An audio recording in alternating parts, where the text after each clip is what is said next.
The first session today morning was focused on how are we going to expand. Srila Prabhupada encouraged us to take these examinations, his followers, his disciples, and by extension, everybody else is encouraged as well. In the chat box, we have shared with you a research that was conducted by the ministry. It's a link. It's a very nice document which you can refer to, which puts inspirational guidance from Srila Prabhupada, who's in his own words, arranged chronologically for everybody to appreciate how, when, and what was Srila Prabhupada's view about examinations. So encourage everybody to do that. We often hear many devotees have questions regarding institutes. What is the nature of examination centers? Common questions, concerns. If you have those questions, I also encourage you to please go ahead and view a video and information bulletin that was released in January this year. A link has been provided at the Ministry of Education YouTube channel, which I request, of course, everybody to subscribe. If you go to that information bulletin, it will hopefully address many questions that you may have with respect to the examination system as it exists now. And today, through the various sessions, the ministry is sharing with you the efforts that are being taken, the initiatives that are being taken now to expand this. We just heard from Atul Krishna Prabhu on expanding the examination system and how more of you can help us in undertaking the examination system. We, at the Ministry of Education, through Board of Examination, the Board of Examination gives the authority to different centers to conduct the examination. That's one of the important functions for the board. But the ministry would like that every temple becomes a center for examination. We would like not only every temple, we would like every congregation, if there may be, to also become a center for examination. This would require entrepreneurial thinking. It would require devotees to understand the dynamics of setting up an institute, if I may use the word, and even if you don't use the word institute, how to create a sangha, how to create a forum where a teacher, students can come together and teach, encourage devotees to take examinations. For this session and for this discussion, I'd like to invite a devotee who's been serving in this direction for several years. And going back just a few years, maybe 6, 7 years, they started an initiative based off Mumbai, Govardhan Eco Village, in the form of the Bhaktivedanta Vidyapith. And in a short span, the Bhaktivedanta Vidyapith has become one of the most dynamic educational centers for ISKCON. So at 6 a.m., I invite now His Grace Gauranga Darshan Prabhu, who's joining us for sharing with us that if we are in different parts of the world, if you're contemplating how can we start our own institute, our own initiative, then what shall we do? So building upon yesterday's foundation of a Brahminical culture, Chatushpati, describing about examination, I hand over the symposium to His Grace Gauranga Darshan Prabhu for sharing with us now about his experience and some tips on what do we do right. Hare Krishna. Am Am I visible? You are visible and audible with a beautiful setting in the background of Mahaprabhu and the Lordships. Hare Krishna. Namo Vishnupadaya Krishna Prishthaya Bhutale Srimate Bhaktivedanta Swami Iti Namini Namaste Saraswati Devi Gauravani Pracharani Nirvisesha Sunyavadi Paschatya Deshatarani Jai Shri Krishna Chaitanya Prabhu Nityananda Shri Advaita Gadadhar Srivasa Gaur Bhaktivinoda Hare Krishna Krishna Krishna Hare Hare Hare Rama Rama Rama Hare Hare. Hare Krishna. My humble respects to all the devotees who have assembled in this nice symposium organized by the Ministry of Education, ISKCON. And I was asked by the coordinators, organizers of this event to speak on developing a Sastric institute based on my limited experience. So I will try to share a few thoughts based on what I have learned over the years. So I hope you're able to see my screen now. Yes, Prabhu, visible. So we have this letter by Srila Prabhupada to Aniruddha in 1969.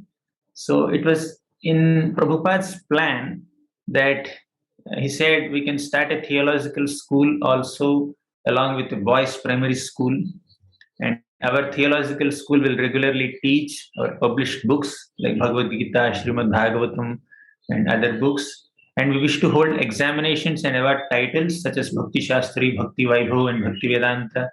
And the whole program will run for 7 years.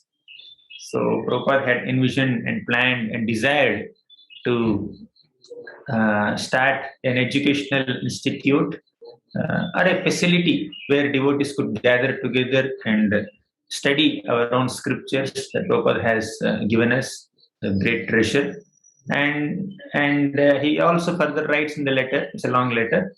So he says that the world needs many preachers, and we have to manufacture many preachers for this purpose of sharing the message of scriptures with everybody. So for that, a school is needed, an institute is needed. So in my humble opinion, the two foundational requirements for starting an educational institute are love for Shastra and zeal to spread Shastra. So other things are details that are going to come up in the next 20 minutes. But it all begins with, to begin a Shastric institute, we need to have like genuine love for Shastra and also an inspiration and a zeal to spread the message of Shastra to as many people as possible. So in this presentation of few minutes, I'll be sharing my journey in the last 1 decade. 2012, we started Bhaktivedanta Vidyapeeth. It's 2021. The last 9.5 years, I have been involved in teaching and coordinating educational programs. So I'll share some of my learnings and also various aspects of this institute, Shastric Institute, like the types of manpower, the types of assessment we could conduct, the types of students who might be there, the types of platforms of training, and several other things. So in 2012, when I was just a 3-year-old brahmachari in ISKCON Chapati, actually Govardhan Eco Village, we all got shifted to Govardhan Eco Village. So at that time, in 2012, I was asked by the seniors to start this facility where the newly joined brahmacharis, 20 of them at that time, they could systematically study the scriptures. So I was told it's a 2-year training program. Already they went through a 1-year training program called BT, Brahmachari Training. So now I was asked to start this 2-year training program where we conduct systematic study classes on Srimad Bhagavatam and Shri Chaitanya Charitamrita. And like just I figured out seeing the volume of the syllabus to be completed There are 335 chapters in Srimad Bhagavatam. There are 62 chapters in Chaitanya Charitamrita. So if you conduct classes like this, then like how do we cover this? So I had given some 1.5 years for Srimad Bhagavatam and half year for Chaitanya Charitamrita. So a 3 semester time duration for Srimad Bhagavatam. So the pace at which we were covering was like 1 chapter a day, and weekday classes and weekends were off. So like that, I was I made an initial plan, and over the years, I also kind of evolved in the development of a curriculum, how to do it. So in summary, this Bhaktivedanta Vidyapeeth, if you see the logo, there is a caption there: Truth, Tradition, Transformation. So the aim is to facilitate the study of devotees for all the practitioners of Bhakti Yoga, to facilitate their study about the absolute truth in a traditional method that leads to the transformation of the heart of the student. So truth is Shastra. Tradition is learning that Shastra from a guru or guru's representative. That's a tradition. And ultimately, we are aiming at transformation of heart, where we develop genuine service attitude for devotees and also develop genuine Vaishnava qualities and ultimately love for Krishna. So that's the Guru Sadhu Shastra, truth, tradition, and transformation. So with this vision, we were trying to conduct this. So over the years, I kind of evolved with the whole curriculum, and the curriculum is based on this 5S model. So to set up a Sastric Institute, we could center this Sastric educational program based on these 5 things. One is sadhana. So yes, ultimately in a Sastric Institute, Swadhyaya is given the main seat, but to facilitate a proper Swadhyaya and also to enable all the Vidyarthis or students who are doing Swadhyaya to assimilate what they are studying better, we need to have the other 4S. One is sadhana, the regulated practices of Bhakti Yoga like morning program, Japa and other things. Then Swadhyaya, scriptural study. Then also Seva, so that they will be able to assimilate what they have studied by rendering some service to devotees and the deities and the whole community. Then Sangha, good association, because Bhakti is best practiced in good association. So without the Sangha of devotees, one may not be able to effectively absorb oneself in this devotional practices. And also Sadachar means the behavior or the character that we develop based on the remaining 4S. So this is the 5S model that we follow in the Bhaktivedanta Vidyapeeth.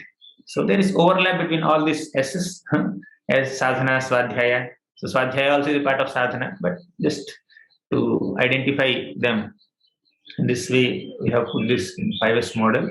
And swadhyaya, which is much deeper, has 5 sub-elements. One is shravanam, hearing the scriptures. Second is mananam, recollecting the scriptures. Then third is nididhyasanam, means contemplating on the scriptures, contemplating on ways of application, assimilation, absorption, meditation. Then pathanam, reciting scriptural verses is also a very purifying experience. Then finally kirtanam, we should be able to speak or present the scriptural knowledge according to our understanding that we have gained from bona fide and authentic sources. So these are 5 elements of Swadhyaya. So we try to center the program on these 2 flowers that I just showed you, 5S model and the 5 aspects of Swadhyaya.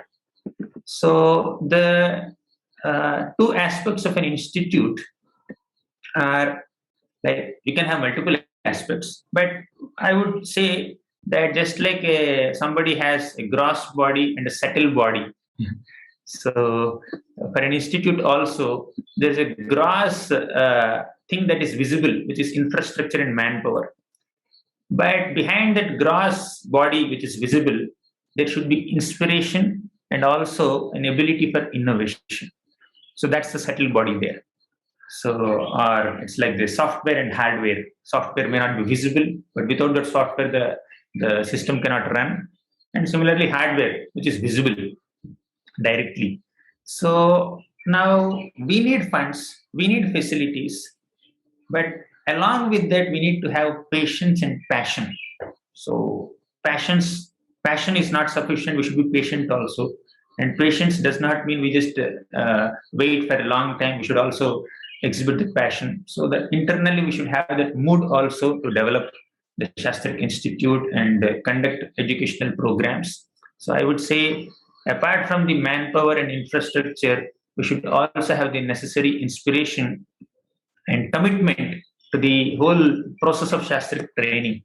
So now, as far as facilities and infrastructure are concerned, so we need these basic things like classrooms with tables, chairs, whiteboards, projectors, faculty room, computers, office, some equipment, library, seminar rooms, broadband. So these are like the basic requirements as far as facilities are concerned.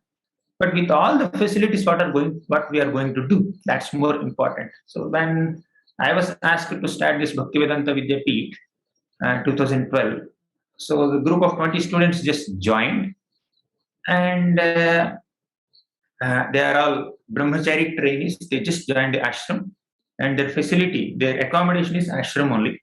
Okay, so no other facilities, and we are given one classroom in our satsang bhavan. So that classroom is the venue for classes. Or many times we went under some tree in our Vrindavan forest, and then we had classes. Right? We had outdoor classes without sound system also. So like that, as far as facilities were concerned, Bhaktivedanta Vidyapith started with very, very meager facilities and hardly any manpower also, right? But one thing is, by the blessings of seniors and with the mercy of the Supreme Lord and Prabhupada, so eventually, over a period of time, we could develop some facilities, and then we could involve more and more devotees who could teach our students. Now, in the Srimad Bhagavatam, there is this beautiful shloka. Tvaya khalu puranani setihasani chanagha akhyatanyapyadhitani dharma shastrani yanyuta. This is the shloka spoken by Naimisharanya sages to Sutta Goswami. They were glorifying Sutta Goswami's skill. Means you are anagha, you are sinless, and akhyatani adhitani, you have studied the scriptures nicely, adhitani, and akhyatani, you have also explained the scriptures nicely. That's your experience, that's the skill part. But more than that, vethatvam somya tat sarvam tatvatas tadanugrahat bhruyuh snigdhasya sishyasya guravo guhyamapyutam. More than that, the attitude of Sutta Goswami is very important. He is very saumya, very pure, gentle in his character, and snigdha, very affectionate, respectful, and submissive towards his superiors. That's why tatvatas tadanugrahat. So by the mercy of his superiors, his gurus, he could understand the most confidential aspects of scriptures also.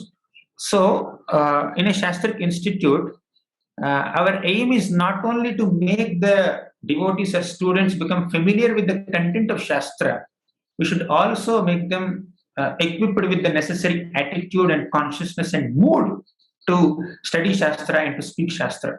My spiritual master says that one may be a very qualified speaker, or one may have studied the scriptures very thoroughly, and he may quote shlokas left, right, center. He can mesmerize thousands of audience with his scholarship and all. If that person has envy and pride in his heart, actually he has not understood even a syllable of what he's speaking and studying and sharing. So we are not only into like a Shastric Institute is not just meant to develop the skill in studying Shastra and sharing Shastra. The Shastric Institute is also meant to inculcate the right mood, Vaishnava qualities in the devotees, the students. Right? Attitude is also important apart from the skill. So we need to find out ways and means where devotees are trained in that aspects also. And there are two types of manpower. One is inspiring teachers, other able administrators. Both are needed, right? Not only like inspiring teacher is definitely needed, but some administration, some strategy, some planning, some facility, some coordination, all these are also required. Sometimes the whole process of teaching could suffer when there is a lack of administration or management. So both are needed. So now, if on the personal, then experienced and committed teachers, then research assistants, institute administrator, office assistant, secretary, treasurer, some IT person. So details are many. So all this are also needed for Sastric Institute. Then training also is of two types. We need to train devotees in two ways. I already gave a hint of it in my previous slide. One is theoretical, second is practical. Theoretical word may not be the very appropriate word, but point is, what I meant is there are classroom teachings, right? In a class, you explain the Shastra to a student, but for the devotee or the student to assimilate, absorb, and realize what he has studied or learned in the classroom, we need to find ways and means where they can implement that, apply that by engaging them in services. Of course, during the student life, the opportunity to apply is maybe little limited, but that application happens throughout the life, right? So, but important, we need to emphasize the importance of applying the principles of Shastra. Now you see, Vidura has learned Srimad Bhagavatam, 3rd canto and 4th canto from Maitreya Muni. So Maitreya Muni explained to him very nicely the Ishvara Tattva, Jiva Tattva, and the whole Srishti Leela, and also the whole universal creation and the universal form. Then Vidura got enlivened and said that Maitreya Muni, by your grace, I have understood everything. I am convinced intellectually. But this conviction, this intellectual conviction and this understanding will become a realization if I render service to Vaishnavas like you. So, Vaishnava Seva, or an engagement in practical service, is the circuit that converts the input of theoretical understanding into the output of practical realization. So, we need to also emphasize on the importance of service. The Sastric Institute is also meant for doing that. Certainly, a Sastric Institute must think about teaching methods, study materials, assessment procedures, but apart from that, some emphasis on practical service and some engagement in some menial services, that is also needed. Ultimately, all this understanding of Shastras is meant to apply that understanding and implement and demonstrate that understanding in our day-to-day dealings and also in our services. So another thing, two types of assessment. So considering whatever I have shared so far, the assessment also should be done from two perspectives. One, assessing the memory, means how much they have remembered. Second is assessing their understanding. So now, to keep it in simple terms, there are closed book exams where you assess their memory, how much they recollect from the Shastra. And there are open book exams where you test their understanding. And there are presentations and some group seminars where you test understanding. So that's why we also conduct systematic classes on Shastra. Next, thematic classes also on Shastra. Right? When systematic means going sloka by sloka, verse by verse, chapter by chapter. And thematic is take one theme, say take compassion is one theme. Gather all the inputs, gather all the pastimes or slokas from Srimad Bhagavatam or Chaitanya Charitamrita where this quality of compassion is very wonderfully demonstrated or emphasized. Similarly, tolerance, gratitude, service attitude, all that. So the thematic presentations also help. Right? Like the Sastric Institute also should train systematically the Shastra, shloka by shloka, and also emphasize on this thing. Then emphasis on the application part. Then time is getting less. So also, just to give an example, for example, now monsoon is going on here, and there is one chapter in 10th canto of Bhagavatam called Monsoon in Vrindavan, rainy season. So there, Sukadeva Goswami just describes various aspects of nature in Vrindavan and derives an important lesson from those aspects, right? So now we give that class.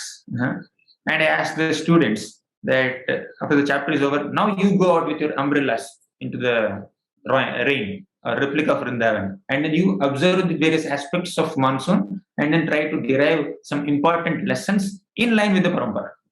Right? So we need to also facilitate 24 Gurus is there, for example.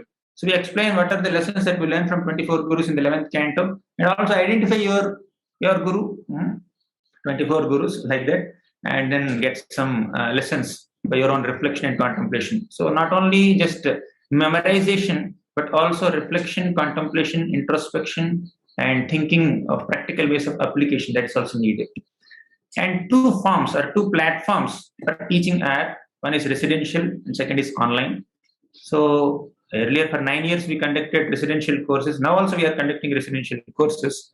But during this pandemic time, we could not form a new batch because it's not very safe for people to just come to another location. So we intensified our efforts in online teaching now. So we have been conducting several programs. So online platform has its own limitations because there is no personal physical interaction, but it also has a lot of advantages where you can connect to people in any corner of the world and any age groups. So physically, if people have to come here, accommodation, facilities, so many logistics are there. But online, with just one click, you're able to connect with multiple people, and the Shastra training also becomes more effective and wider. So we are conducting several online courses on different cantos of Bhagavatam. This week I have this Mukundamala Stotra. Next month I have this Bhagavad Viveka Stotra. And multiple speakers also come together to conduct small residential courses. We are conducting courses for children. We are conducting courses for elders and teenagers, all categories of devotees on multiple scriptures. And as far as finances are concerned, yes, we need some funds for student materials, salary to employees if they are employed, then travel, stay arrangement, and many other things. And also communication, we need to have a proper website. The Sastric Institute should have a website to communicate all the courses and brochures and letterheads, visiting cards, logo, many other things. And certificates also should be given. Periodic conferences could be conducted. So all these are various aspects of the Sastric Institute. And also Sastric Institute and the students should have proper access to study materials. So we have been publishing some systematic study guides and also some kind of self-help kind of books where you get the Shastric wisdom in a more practical and applicable format. So these are a few thoughts on developing a Shastric Institute. Of course, this 20 minutes may not be the sufficient time to get into elaborate details, but I just shared a few thoughts. So thank you very much. Hare Krishna. Jai Srila Prabhupada. Thank you, Gauranga Darshan Prabhu. Yeah, I mean, that's a lot of food for thought. You've given very valuable guidance from your experience on various aspects for institute. Needless to say that much work needs to be done, but like you started, that if we have love for scriptures, if we have love for Srimad Bhagavatam, Chaitanya Charitamrita, Bhagavad Gita, Srila Prabhupada's books, then we should have complete confidence that everything else Krishna will provide. It will come through. And we can see from the example of the Bhaktivedanta Vidyapith that it was proved. The Lord did reciprocate very generously. So we have a few questions. The question is, does institute need to be registered with MOE? Also, does any authorization from local management will be required or not? So, with your permission, I'll take this question. Thank you. I have to answer this. Okay. So, dear devotees, the role of the ministry our purpose is to encourage more and more devotees to read Srila Prabhupada's books, teach Srila Prabhupada's books. It can happen in an individual capacity, and there was a session which I encourage you to look at on Chatushpathis, which are established by individual devotees, and it's a dialogue between individuals based upon their trust. But when you talk about institute, the word institute, It basically, by definition, means it's institutionalized, it's within a framework. So yes, it has to be registered with the ministry. The board of examination that we have under the ministry has a function, and that is that they look at the credentials of a certain group of devotees who want to establish an institute.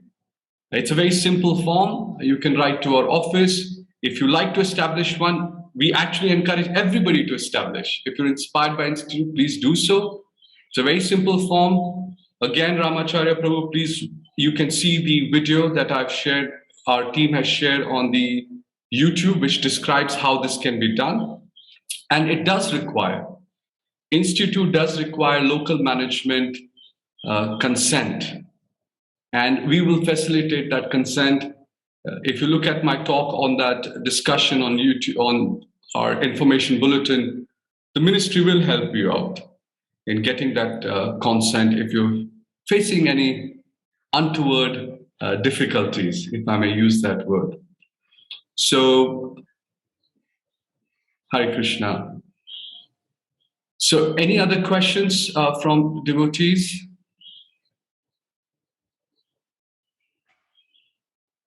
All right. We are going to now address Gauranga Darshan Prabhu. So, obviously, building up an infrastructure takes time. And not every devotee who wants to establish an institute may have the resources. In many ways, Krishna has been very kind. You're part of a community where it's a very organized community. The thought leadership is at a very high stage within the community that you have.